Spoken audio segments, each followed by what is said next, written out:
اپنے زوم میں اسلامی نظام رائج کرنا چاہتی ہیں، تو وہ بھی ایسے غیر تربیت یافتہ لوگوں کی ہے جو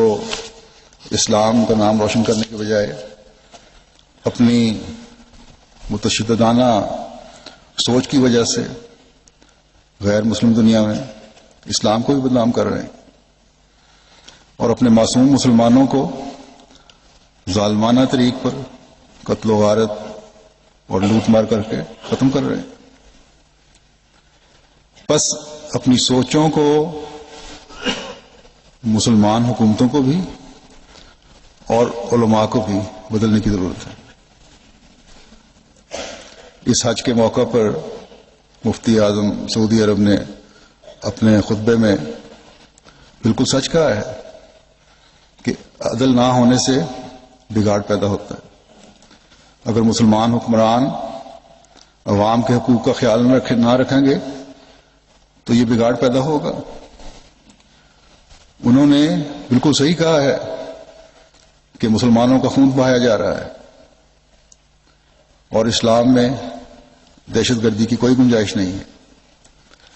وہ یہ بھی صحیح فرماتے ہیں کہ دوسری قومیں مسلمانوں کو لڑانا چاہتی ہیں۔ وہ یہ بھی صحیح کہتے ہیں کہ مسلمانوں میں اتفاق کی ضرورت ہے، لیکن وہ بھی اور دوسرے مسلمان علماء اور لیڈر بھی اس بات کو ماننے کے لیے تیار نہیں کہ اسلام کی حقیقی روح قائم کرنے کے لیے اس زمانے میں جس شخص کو خدا تعالیٰ نے بھیجا ہے اس کے آگے سر تسلیم خم کر دیں اور سر تسلیم خم کر کے مسلمان اپنی عزت بحال کریں، مسیح و مہدی کے ہاتھ پر جمع ہو کر امت واحدہ کا نظارہ پیش کریں، آن حضرت صلی اللہ علیہ وسلم کے عاشق کے صادق کے مطیع بن کر قربانیوں کے معیار قائم کریں، مسیح محمدی کے ساتھ جڑ کر اپنے روحانی معیار بلند کریں جو اللہ تعالیٰ کی رضا کے حصول کا ذریعہ بنے۔ بس آج اگر اس تسلسل کو جاری رکھنا ہے جو حضرت ابراہیم اور حضرت اسماعیل علیہ السلام کی قربانیوں سے شروع ہو کر اس ذبح عظیم کے مقام تک پہنچا جو ہر قسم کی قربانیوں کے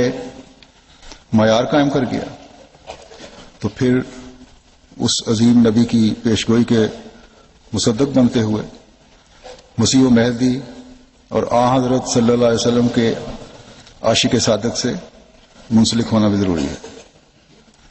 اور اگر مسلمان ایک ہو کر زمانے کے امام کی مخالفت کرنے کے بجائے اس کے ہاتھ مضبوط کرنے والے بن جائیں تو پھر وہ دنیا کو وہ نظارہ دکھانے والے بن جائیں گے جب مسلمانوں کی کھوئی ہوئی ساکھ دنیا کو دوبارہ نظر آئے گی انشاءاللہ۔ آج نہ کسی مفتی اور عالم کا واعظ مسلمانوں کو ایک کرنے کے کام آ سکتا ہے، نہ کسی بادشاہ کی تیل کی دولت مسلمانوں کو ایک ہاتھ پر جمع کر سکتی ہے، اور نہ ہی متشددانہ نظام قائم کر کے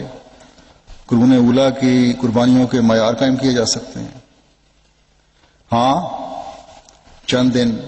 چند لوگ واعظ کی تعریف کر کے اس پر عمل کرنے کی ضرورت پر ضرور زور دیں گے۔ دولت سے اسلام کے نام پر بادشاہ اور حکومتیں اپنے مفادات ضرور حاصل کر سکتی ہیں۔ شدت پسند تنظیمیں غریب اور بھوک اور افلاس سے مارے ہوئے خاندانوں کے بچوں کو مذہب کے نام پر غلط طور پر استعمال کر کے اور ان کی برین واشنگ کر کے خود کش حملوں کے لیے قربانی کے نام پر ضرور استعمال کر سکتے ہیں، لیکن ان برین واش کیے ہوئے بچوں کو جب اس کیفیت سے باہر لایا جاتا ہے تو پھر وہ جان بچانے کی فکر میں ہوتے ہیں،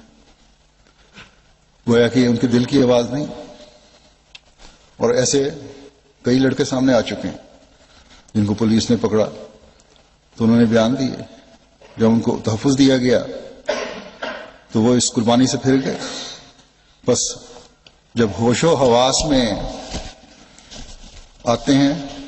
یہ لوگ، یہ بچے، تو ان کی سوچیں بدل جاتی ہیں. اور اب جائزہ لیں تو اکثر خودکش حملے کرنے والے وہ بچے بھی ہیں جن کی اپنی سوچیں نہیں. کسی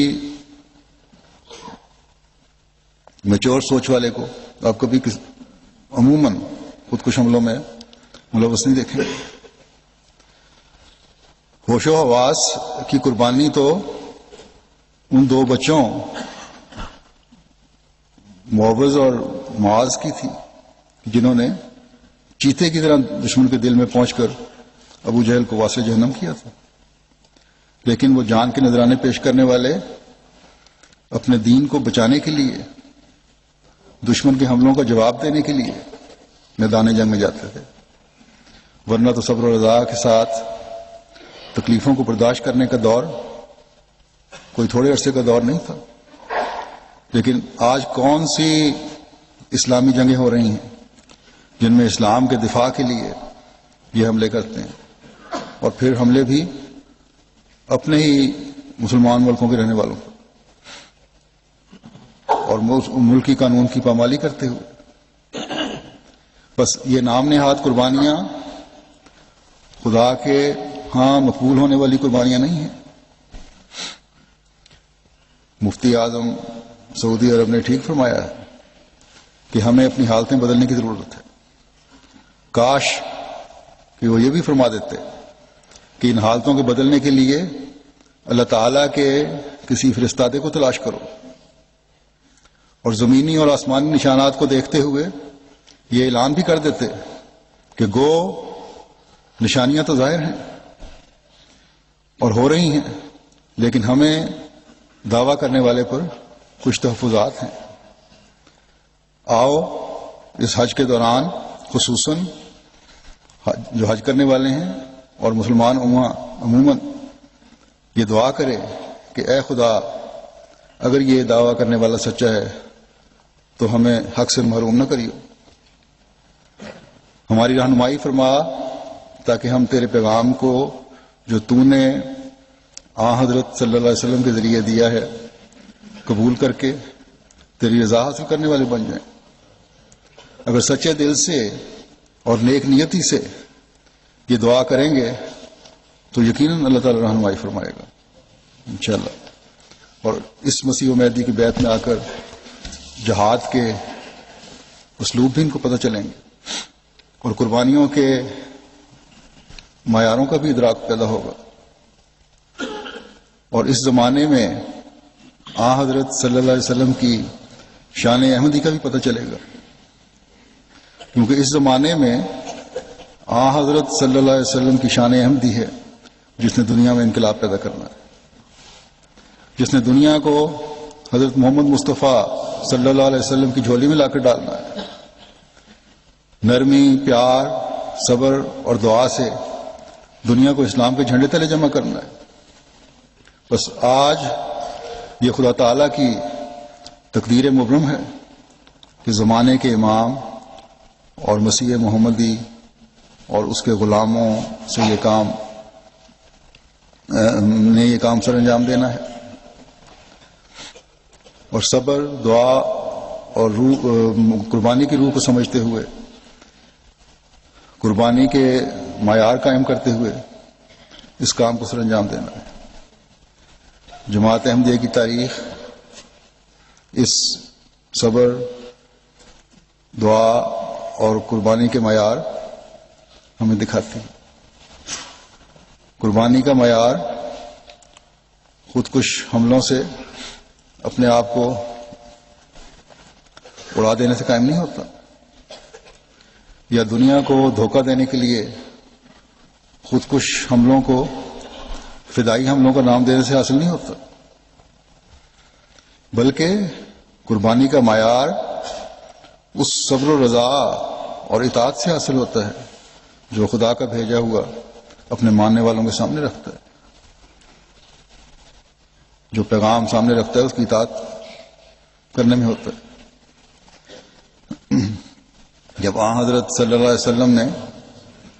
یضع الحرب کی تلقین مسیح و مہدی کے زمانے کے لیے امت کو فرما دی تو ایمان کا تقاضا ہے کہ اس کی اطاعت کی جائے.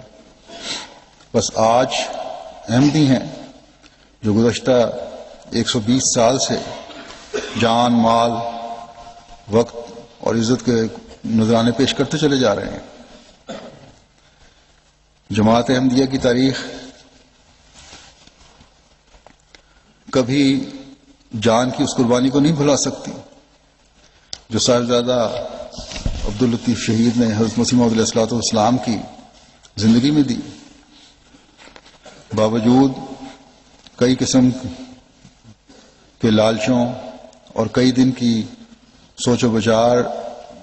کا موقع ملنے کے آپ نے انتہائی صبر و رضا کے ساتھ ظالموں کی پتھروں کی بارش میں اپنے ایمان کا اظہار کرتے ہوئے جان کی قربانی دے دی، جس کے بارے میں حضرت مسیح موعود علیہ الصلوۃ والسلام نے فرمایا کہ یقین کامل کا نمونہ شہزادہ مولوی عبداللطیف شہید نے دکھا دیا. جان دینے سے بڑھ کر کوئی امر نہیں، اور ایسی استقامت سے جان دینا صاف بتلا رہا ہے کہ انہوں نے مجھے آسمان سے اترتے دیکھ لیا. پھر آپ فرماتے ہیں شہید مرحوم نے مر کر میری جماعت کو ایک نمونہ دیا ہے، اور دراصل میری جماعت ایک بڑے نمونے کی محتاج تھی. بس امام وقت نے جس کی قربانی کو ایک نمونہ قرار دے دیا وہ جماعت احمدیہ کی تاریخ میں سے تو کبھی نہیں نکل سکتی. ہاں، اس نمونے کو سامنے رکھتے ہوئے حضرت مسیح موعود علیہ الصلوۃ والسلام کی جماعت کے بعد میں آنے والے جو افراد ہیں وہ اپنی جان کے نذرانے معیار قربانی کو قائم رکھنے کی کوشش کرتے ہوئے ضرور پیش کرتے ہیں اور کیے، اور آج تک پیش کرتے چلے جا رہے ہیں. یہ سال جو 2010 کا سال ہے، اس میں تو حضرت مسیح موعود علیہ الصلوۃ والسلام کی سچائی کو دل کی گہرائیوں سے مانتے ہوئے آپ کے ماننے والوں نے میں سے 98 جانوں نے اپنی جان کا نذرانہ پیش کر دیا، اور یہ نذرانہ پیش کرتے ہوئے دنیا کو بتا دیا کہ